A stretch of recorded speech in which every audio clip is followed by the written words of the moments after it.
Okay, day 364, getting close to that year mark. I just met Boris Epshteyn. I'm going to say his name is Epstein. It's E-P-Y-S-T-Y.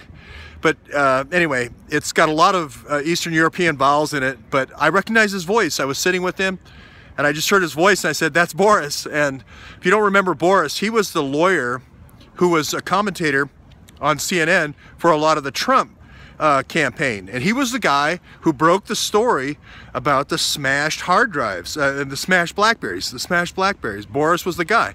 He was the attorney on CNN when that story broke about the smashed Blackberries.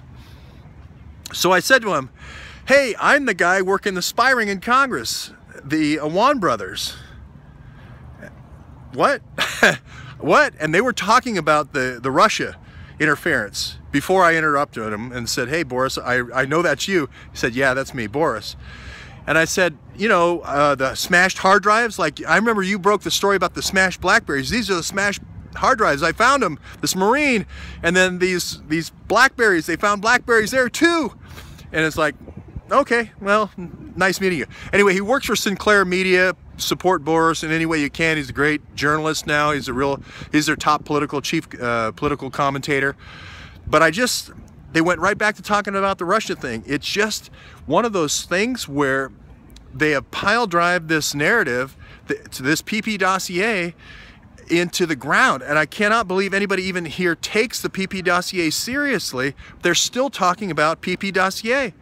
It's hard to believe. Just 2 minutes ago, Jake Tapper going after Trump for calling all 4 of the guys who died overseas in Niger, right? And having 20-minute conversations because Obama called 3 years ago, waited 3 years to call one of the dead, and that's respectful. Now calling somebody, immediately after their son or daughter's been killed is disrespectful, and staying on the phone with them for 20 minutes is somehow disrespectful, and somehow that's politicizing the deaths of these people. I don't know. If the president called me, if you don't want to talk to him, just hang up. But if you want to talk to him and get the facts about your son or daughter's death, if you want to give input into the process and say, hey, if my son or daughter died because of a spy ring in Congress, I want to know about it. If there's a leak here that's causing the death of these people, I want to know about it. I think that's valid. So anyway, it was nice meeting somebody that I'd only seen on TV, and he was one of the key guys that encouraged me to come to Washington and be a reporter. So anyway, Boris Epshteyn, shout out to you, and Sinclair Media.